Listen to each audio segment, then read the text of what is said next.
This week on the WriterDojo, the final of our FenCon Special Edition episodes that were recorded in my hotel room.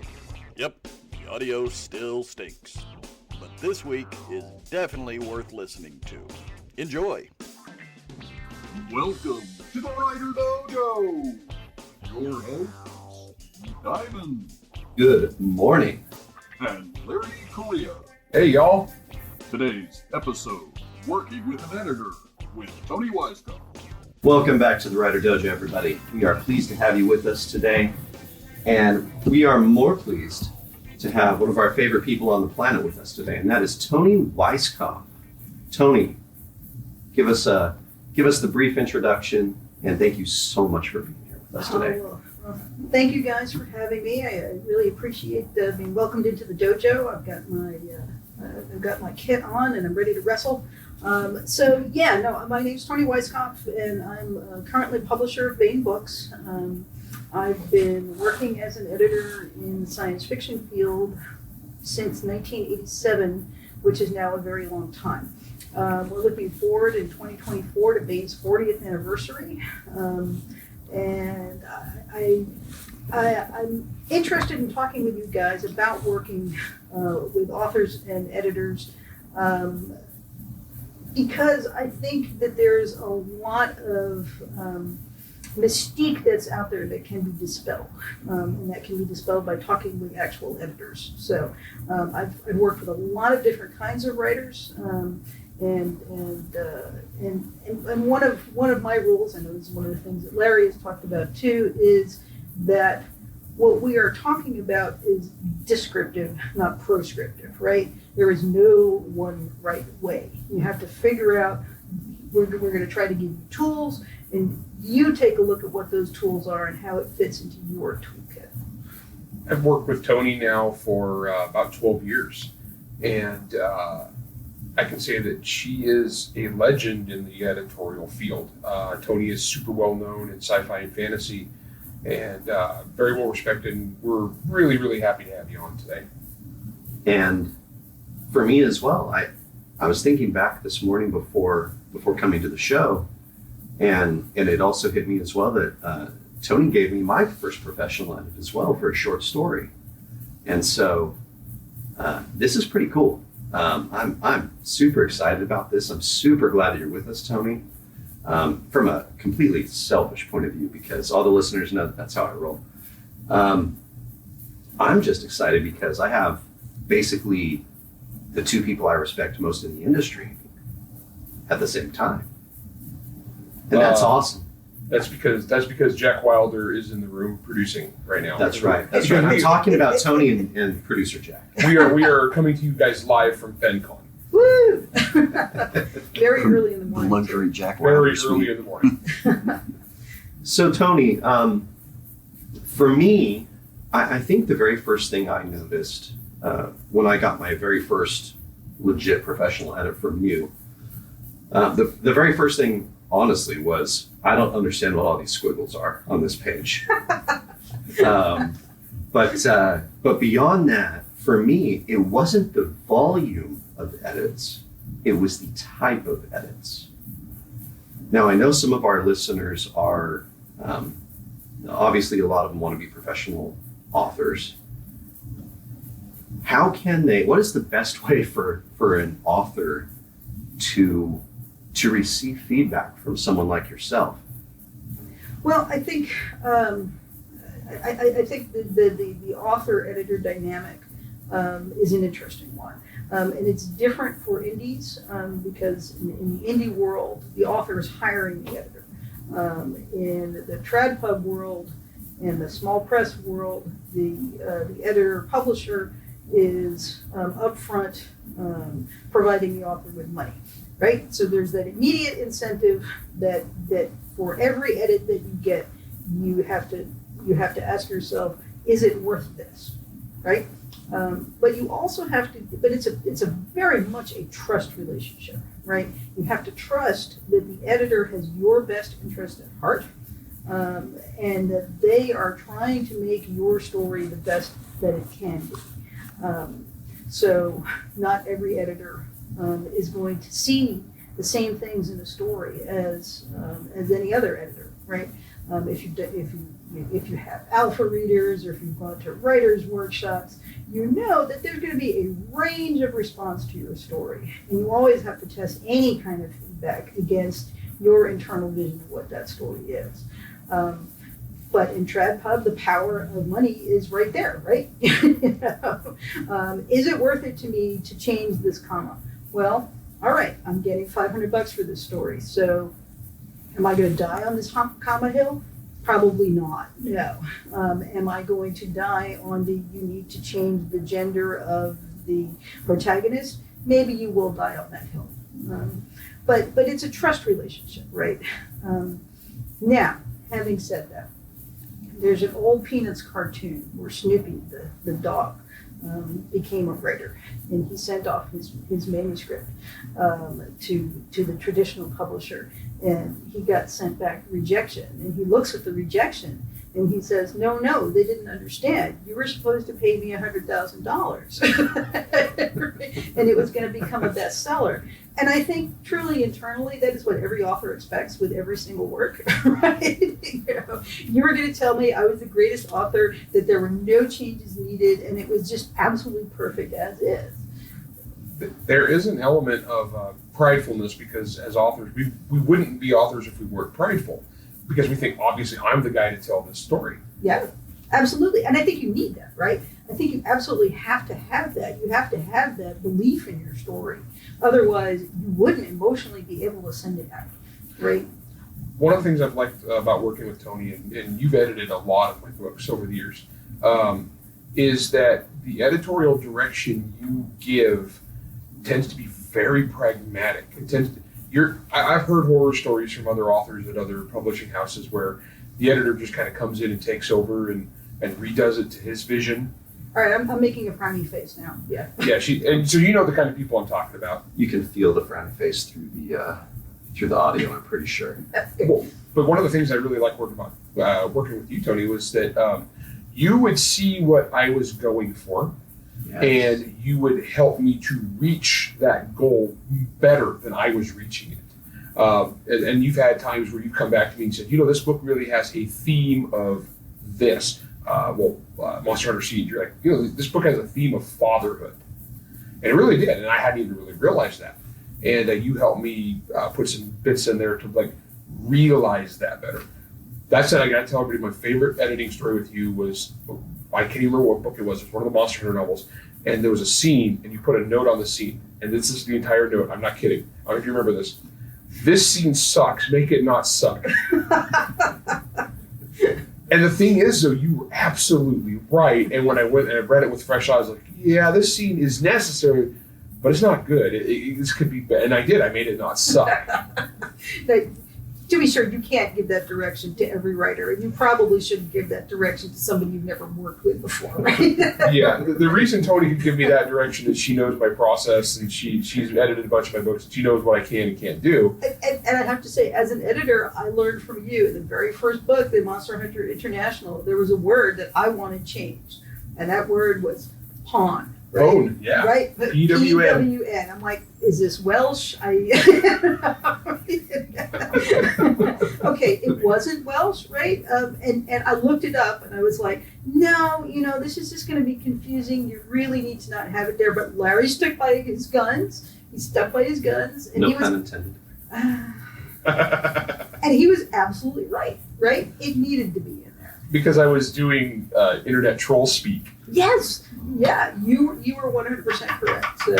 So the point is that editors have to listen to writers as well, right? It's ultimately the writer's name is on there, but you also need to take a look and receive input, right? It's hard. It's very, very hard to be told that it's not perfect, because you made it as perfect as you possibly could, right? You're a professional. You want to do that. You're not going to send something out that you're unhappy with. You've made it as perfect as you can, and it comes back with blue pen or red pen or blue and red pen all over it, and it's hard to take. So one thing that I've learned, and David Weber and I have had this process for a while now, is that he receives the edits. He will vent about the edits. I will not hear that part. He will take a day then he'll think about it, and then he'll do as you say, right? Well, this scene was necessary, but perhaps it could have been better. Not the way that Toni suggested, but I will do an even better fix, and that's how that will go. And if you can step away from that emotional reaction, then that's a part of being a professional writer. We were talking with David Carrico a few episodes ago, depending on when these air and how they order. I'm not sure how that's going to be, but we were talking with David Carrico, and one of the things that he said really struck me when he got his edit from you for this is the what's the title of that book? How's it go? The Blood is the Life. The Blood is the Life. Thank you.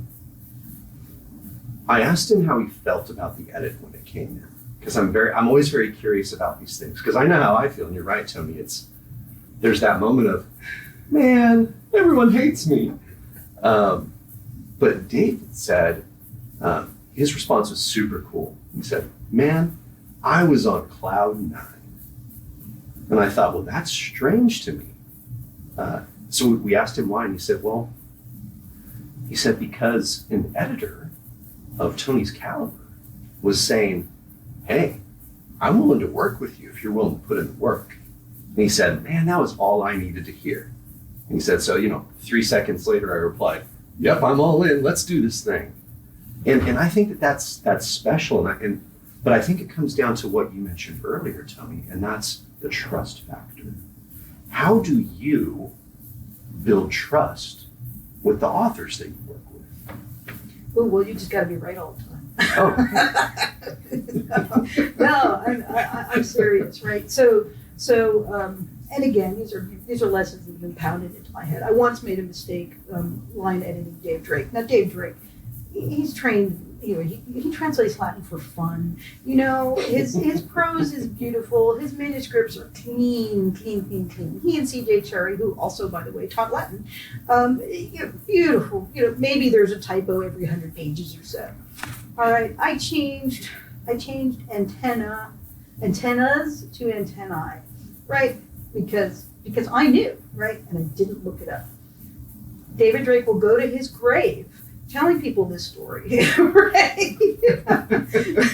So the lesson there is if you make a change, you always look it up. You always make sure that, in fact, you're right. Even if you think you're right, I think I know this, you, the editor, have to, before you ask somebody else to do it, do the work, put in the work, and try to be right. Now, of course, we're not always right, but we try to be right all the time. But if you're usually right, then the writers, we assume you know what you're doing, and we no, I mean, we don't assume. I mean, we know, we trust you. The trust element is actually really interesting that you bring that up. So of the people that you've worked with, you've been doing this for a really long time. How many authors do you think you've edited over the years? How many novelists have you edited? Oh, like just an approximation. Certainly in hundreds, I would think. Maybe a couple hundred, I would say. Yeah. I just wanted to get that out there for the listeners, just to put this in perspective. That okay, so guys, if you're listening to this episode and you don't know Toni's resume, that she's literally edited the best of the best. But I have had the pleasure of working with Larry. No, you are absolutely right up there. And Lois Bujold and David Weber and Eric Flint. My edit of David Drake is lying on my couch and reading a really good book, okay, and not changing his plurals, okay. That makes up for having to edit me. It's fine. What can we, and we as authors and the people listening to this podcast who are aspiring authors, what can we do to make your life easy? Well, I think one thing that can be easily done is if you have a contract with a publisher, ask for their style sheet. And find out, where am I supposed to put, how do they want me to put the commas? How do they want me to put the handle italics? What kind of formatting do they want?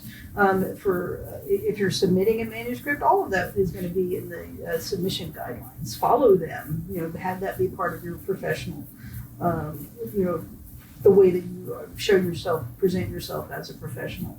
And that way the editors can concentrate on things that are more important, right?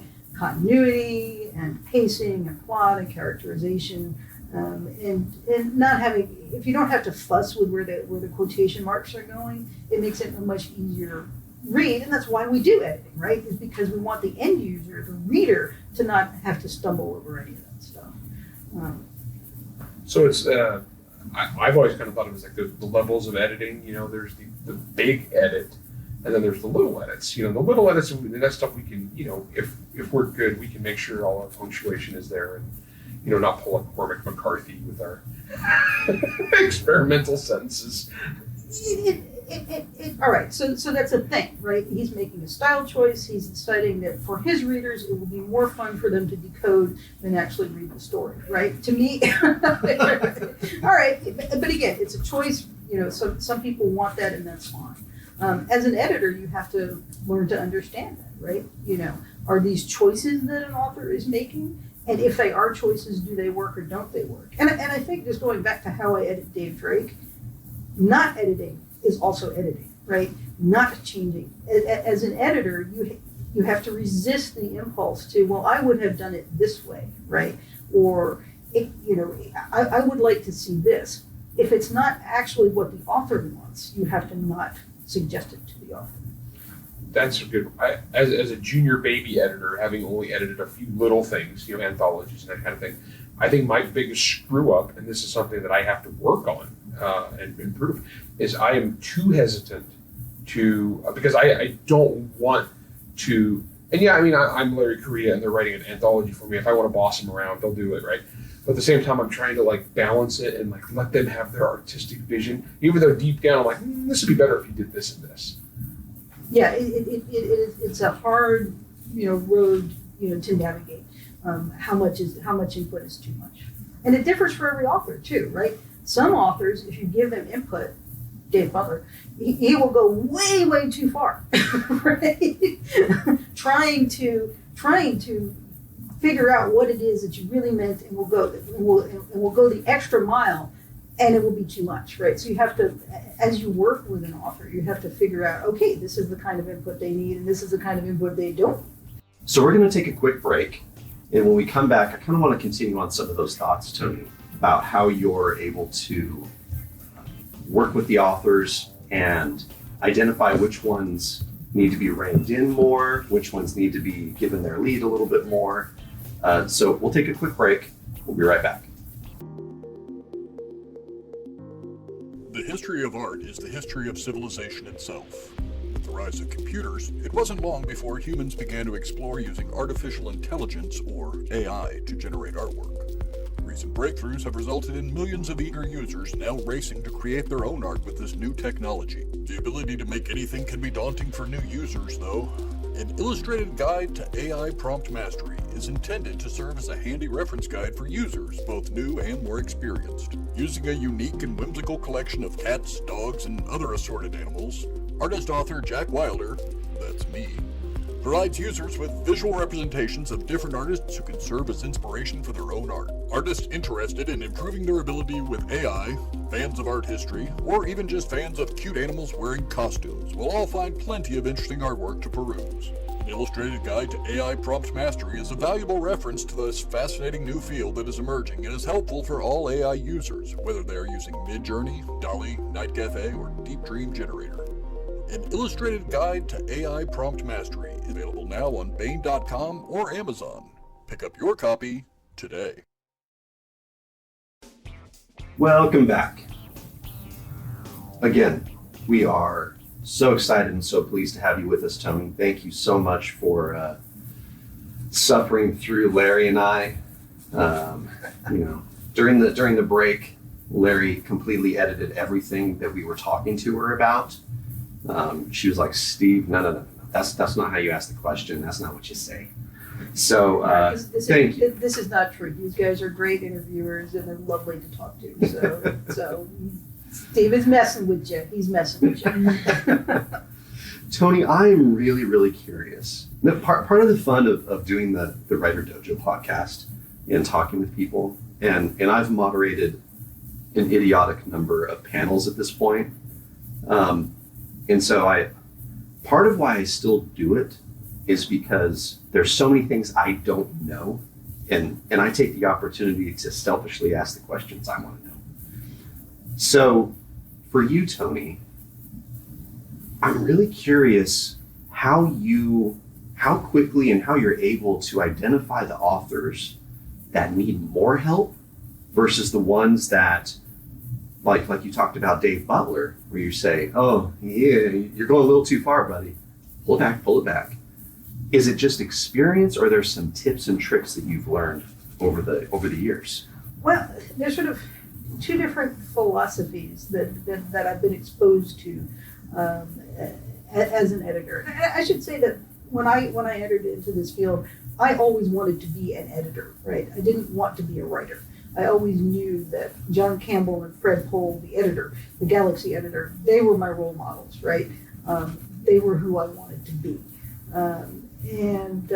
So editing is the path that I've chosen and I always wanted to take. So Jim Bain's acquisition philosophy was always, you go for the writers who don't need your input, right? You go for the writers who are already there. Charles Sheffield, Jerry Pournelle, these are people who Jim essentially discovered when he was working at Galaxy. Again, beautiful, beautiful writers requiring very little input. Pournelle was a fantastic editor. I think he was probably not as prolific a writer as he could have been because he was such a good editor, right? That I think he probably self-edited to a great extent. And I got to see that process working with him on Mavericks, which was truly educational. Now, this was, I believe, a 20-year process. So I think Pournelle wins the award for longest time between contract and delivery, and we never want to see that challenge. So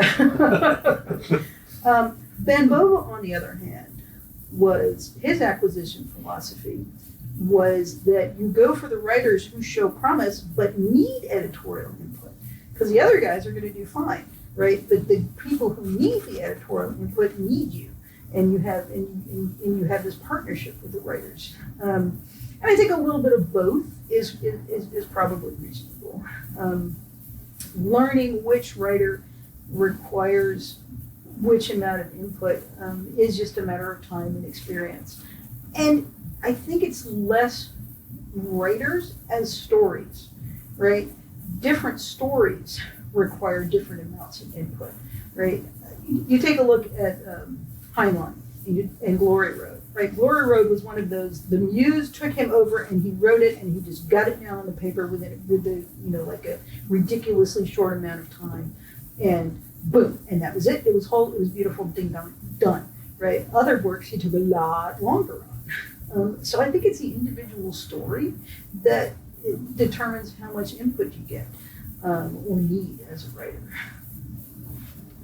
That makes a lot of sense, because I've had personally with you books I turned in that needed zero, like this is like nothing. Like you read it and you're like, hey, thumbs up, this is a great read. I enjoyed this. And there's others where you've sent me back the long email of let's talk about what you're trying to accomplish here, Larry. and I think you're right. I think it is definitely a story specific thing than it is more an author specific thing. Well, we were talking about that. We were talking to David Carrico yesterday, and David's talking about that process. And I think that's probably true for all of us. And I think one of the gifts you have as an editor is recognizing where that line is and how to get us authors over it. Well, my approach as an editor is working with the author, but I always have the reader in mind, right? I am always our Bain Books test reader, and it's reader protection that I'm concerned with, and reader experience. You're kind of like a quality control guarantee. So I think that's one thing that people talk about when I pick up a Bain book. I know it's going to be good. I know it's going to be a story that's going to be the kind of, it's like, freedom and adventure, and like there's going to be some hope, and they know that's part of the Bain brand. But the reason, guys, that is the brand that you think of is because Toni is the consistent quality control line there that makes sure if it's got the Bain on the spine, it's because of you. You're the one that's like making sure it is fitting that.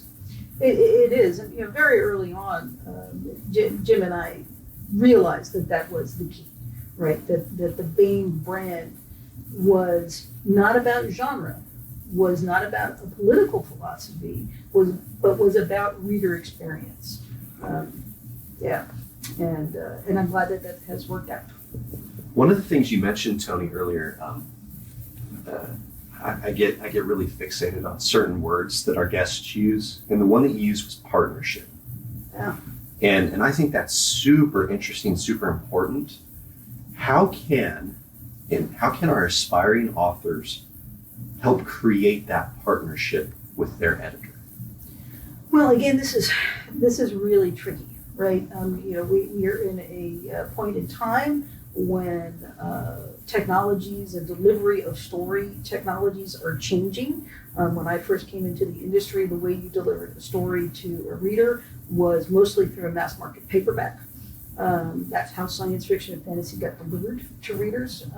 We had just moved away from the main way that science fiction and fantasy got delivered was through pulp magazines, right? We've gone through the changes where trade paperbacks and hardcovers became more important. When I first came into the industry, nobody thought you could do audio science fiction books, and you couldn't because they had to be abridged, and no science fiction reader wanted their story abridged, so they sank like stones in the marketplace. As soon as audio went digital, science fiction exploded. And Larry can attest to this, right? Absolutely. Now audio has become one of the, if not the main way of delivering science fiction and fantasy stories. I'm down on paper as having said, the next way this is happening is direct neural stimulus, and we can talk to Rob Hampson about that. Baen will still be there delivering stories, right? So the Trab Hub model is that of partnership, right? The publishing company makes money when the author makes money, essentially. If you break it down that way. In the indie publishing model, the editor is a work for hire. And so the editor does not make money when the author makes money. So it's a very different dynamic. How you improve that dynamic, how you find that editor, if you are the one hiring the editor, I don't know. I have in mind a way to help that out, but we'll see if that works out. But in the Trab Club model, rising tide raises all ships, right? Yeah. And it is a true partnership. That was my guest of honor keynote speech yesterday for those of you guys who weren't here at FenCon. And basically the point is we're kind of all in this together. The pie is not finite. We can help each other. And I think, Toni, you're a fine example of that because you have brought up so many authors and developed them as talents. And I know for a fact that there are guys that are far better writers today directly because of you helping them along. People who probably would have gave up. All right, now I'm blushing. I'm just blushing. It's true. But we've had Dave Butler on the show, and Dave Butler. But the reason you're working with Dave Butler is a mad talent. Dave is smart. Dave is. We've had Dave on the show a couple times, and he is a sharp dude. And he's deep too, right? Yeah. And that's and that's I think one of the things again that we try for with Baen is that thinking deeply about topics is fun, right? It's part of these science fiction is fun, but deep diving into these things is also fun. Yeah, that's one of the things that I think we've developed here is that we have these things where this is an action adventure story with explosions and monsters or time travel or whatever. Yet there's layers to it. And so people are this is not just a big dumb monster explosion book. But there's actually depth and there's humanity and there's feelings and there's poignant stuff. And that's honestly because it's the culture that you have developed and the art writer stable, I guess, like horses, I guess, the stable that you've developed. Steve does sports. Yeah, Larry, I've been accused of being a sports fan here and there. I like the sports balls. But no, I am. I generally relate everything to sports in some way or barbecue, one of the two, right? For me, I think the biggest thing for me in this, and again, I'm relatively new to all of this, and I think it's, for me, the hardest aspect has been reconciling how do I work with this editor? How do I know? Like you both have mentioned a couple times. Oh yeah, well, I knew what to do here. I knew how to address this edit, and I think that's been my biggest challenge so far. Has been, okay, well, when do I know when I can put my foot down and say, but that's not what I mean. That's not what I want. How much latitude does the author have in this regard, Toni? Well, it depends, right? It depends. I'm gonna listen to David Weber a lot harder than I listen to somebody whose first novel I just bought. David has that track record, right? David has a deep understanding of his audience. But David very early on, before we knew David Weber was going to be David Weber, right? When he was just the younger brother of a fan that I knew, right? He saw what happened to Heinlein, and he saw what happened to Clark and Asimov when they became too big to edit. And he said, I am not going to be that guy. And he isn't, right? Even though he's huge, right? And he doesn't have to listen to me. He doesn't have to take input. He does. And that just shows you what a great person he is, and he's able to do that. So it really comes, for me, it always comes down to, you are the author. You have to say, yes, this is making my story better, I'm going to do it, or no, I just don't think this is working. Now, your best way is the middle way, right? Is to say, all right, the editor has identified something that makes, Jim called it, makes the eye stumble, right? And the editor is correct that the eye is stumbling here. The editor may be incorrect about how to fix that. It is your job as a writer to figure out the best way to fix it that works with your story. So you said at the top of the show, Toni, that there's this like kind of bizarre mystique around the editorial process and relationship, and that there's some myths. What's one of the biggest myths around the editorial process that you'd like to dispel? Ooh, okay. You should know too that whenever I say the word mystique, I think of Dean Ing. And Dean Ing, who was a science fiction writer and a thriller writer from the 80s and 90s, brilliant guy, aerospace engineer, funny. And I heard him say at a panel, whenever you hear the word mystique, just substitute bullshit, okay? Right. So whenever I use the word mystique, know that bullshit is probably an acceptable substitution in that sentence. So yeah, there's a lot of nonsense that goes into editing, right? Editors are not gods. Writers are not infallible, right? It's a partnership. It's a team, and we're both working to do the best we can for this story, right? I think, especially when you're trying to interpret a rejection for a story or a novel from a magazine or from a publisher, there can be a lot of over-reading in. It's like, well, what do they mean? It doesn't meet their needs at the moment. It means they're not going to buy it, and that's it, right? That's all it means. It doesn't mean you're a bad person. It doesn't mean you're a undiscovered genius. It just means this publisher is not buying this story. And if you spend so much time over-interpreting rejections, it will drive you crazy. You got to do what Heinlein suggested. You have your list of submissions of where it's going to go. You cross that one off, and you send it out to the next one. In his day, you put it in an envelope and you stuck some stamps on it. In our day, you find the email and you get it right. You change the cover letter to make sure you got the right editor on there. Right. So again, that's if you're going for a traditional publishing sort of thing. If you're trying to submit to a magazine or an anthology, or sell your novel to somebody, or try to attract an agent, this is what you do. You can't take it personally. Now, if you get a rejection that says, if you will change these 7 things, I will buy your story. That means if you change these 7 things, they'll buy your story, right?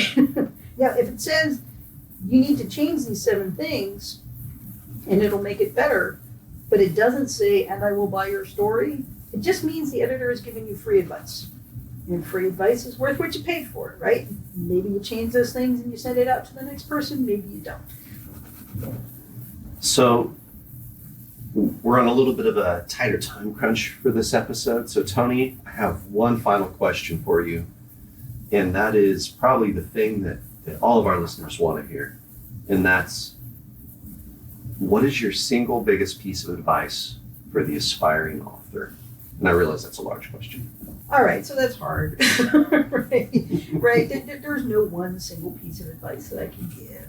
You know, everybody is different. And that's one of the things I've learned with working with a range of authors over the years. Some people, they work best to deadline, right? You give them a firm deadline, they hold their feet to the fire, and they will do it, right? I have other authors, it's not the majority, but there are a few that they can't work with a deadline. If they have a deadline, they will freeze up. I'm not that kind of person myself, but they are, right? And you have to learn that, which one it is. But to be a writer, you just write, right? The people who get published, the people who make a career out of it, they sit down and they do it. Not everybody is that kind of writer, and it's okay to not be that kind of writer. If you have one story that you want to tell, you should tell it. And if that's all you ever do, that's fine. And that's okay. You don't have to be fit into somebody else's idea of what it means to be a writer. You just have to be your writer. That's awesome advice, and I can't really think of a better way to end than with that. So with that, thank you again, Toni, for joining us on WriterDojo. Thank you so much. We appreciate the time out of your schedule to come and chat with us. But again, this is it. Thank you so much. This is the WriterDojo, and we'll see you on the next one. WriterDojo is Steve Diamond and Larry Correia. Produced by Jack Wilder and Bear and Hare Studios. Theme song, Word Mercenaries by Craig Nivo. New episodes come out every Wednesday wherever you stream your content.